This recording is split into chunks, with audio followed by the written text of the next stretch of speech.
하나님의 은혜와 사랑과 평강이 오늘 하루도 충만하기를 주의 이름으로 축복합니다.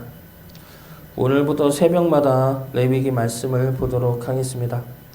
레위기는 레위인들에 관한 말씀들로 레위인들과 제사장들이 같이 보고 들어야 할 말씀입니다.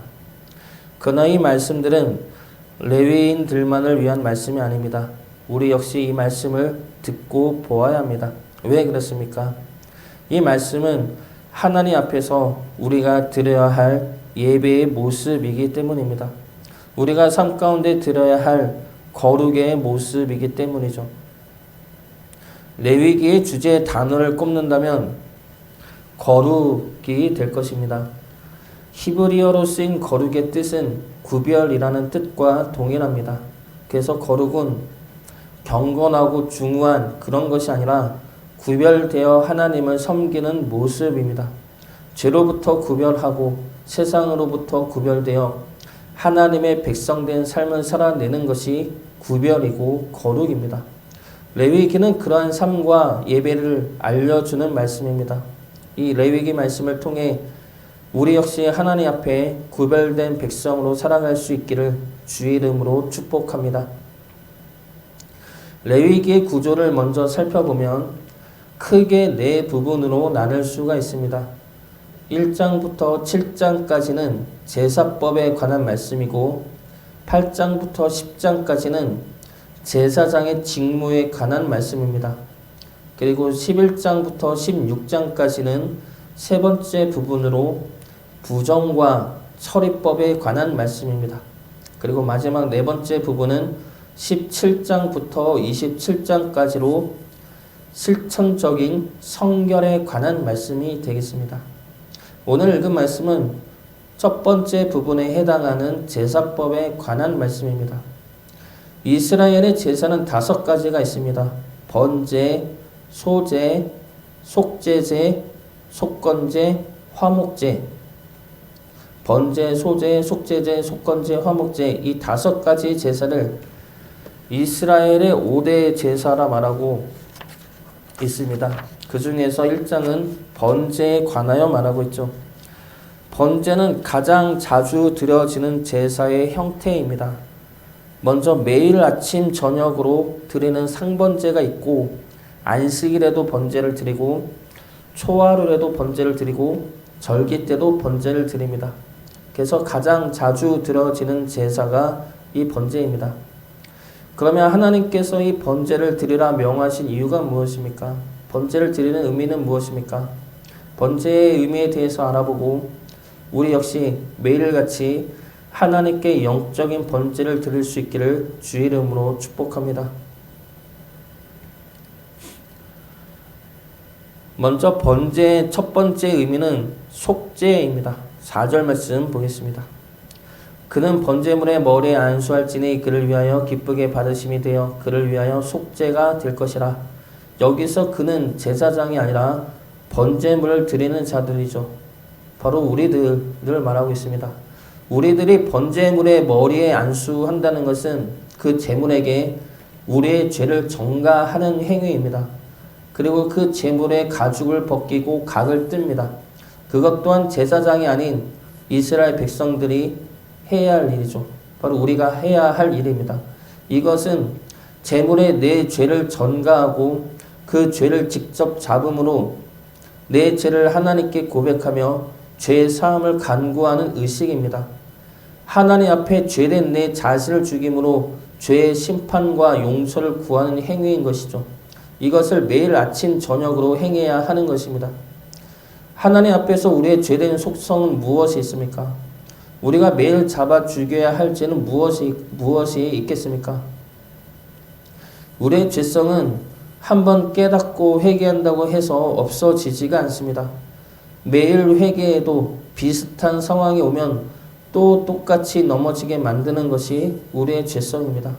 그렇기 때문에 우리는 매일같이 우리의 죄성을 하나님 앞에 드러내고 잡아 죽이는 속죄의 의식을 들어야 하는 것입니다.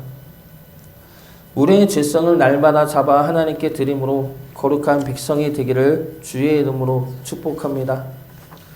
두 번째로 번제의 의미는 하나님 앞에 올려드리는 것입니다. 9절 말씀 보겠습니다. 그 내장과 정강이를 물로 씻을 것이요 제사장은 그 전부를 제단 위에서 불살라 번제를 드릴지니 이는 화제라 여호와께 향기로운 냄새니라. 번제는 제사의 종류이고 화제는 제사를 지내는 방식을 말합니다.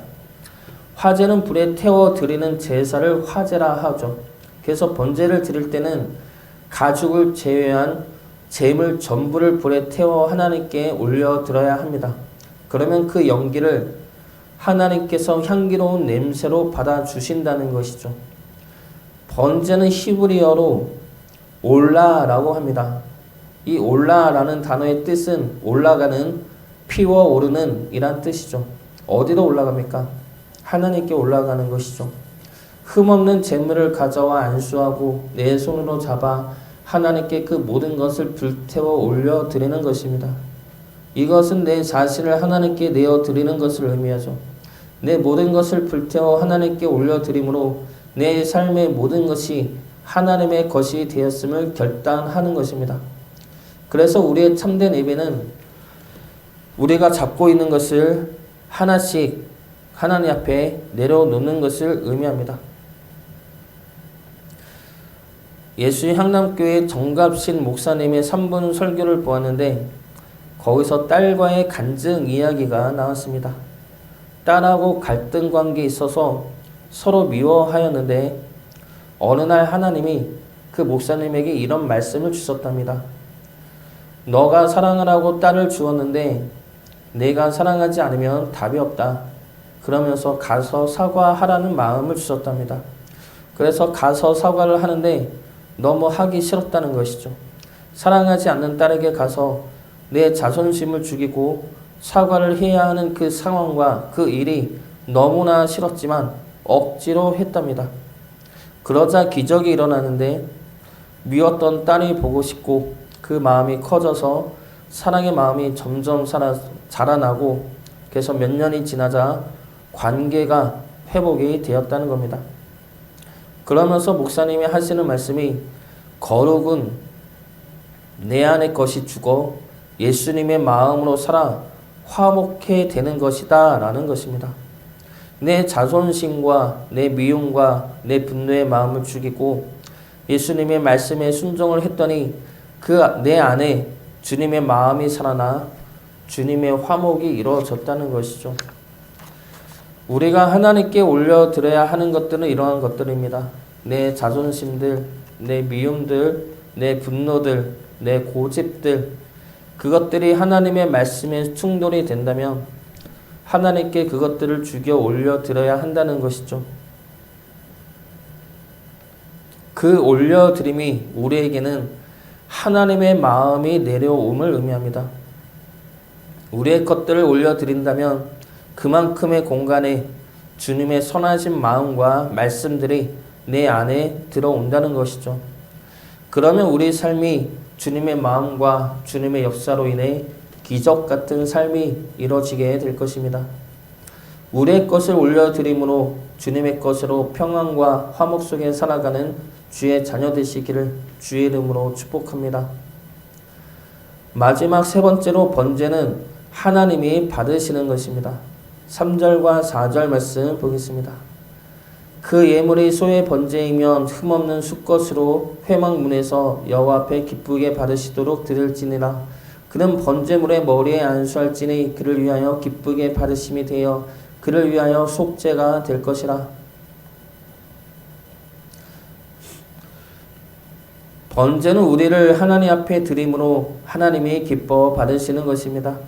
하나님이 기뻐 받으신다는 것은 우리를 하나님의 자녀로 하나님의 백성으로 회복시켜 주시는 것이죠.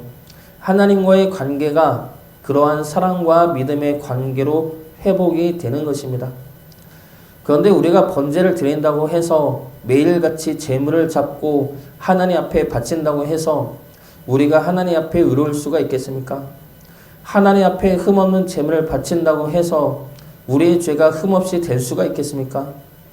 물론 예수님으로 인해 우리의 죄가 사하여졌다는 것은 알지만 우리 스스로 우리 자신을 보면 어떻습니까? 과연 죄사를 통해 이루어질 수 있겠냐라는 것입니다. 그런데 하나님은 그런 우리를 기뻐 받으신다 말씀하고 계시죠. 어떻게 그럴 수가 있습니까? 그것이 하나님의 마음이기 때문입니다.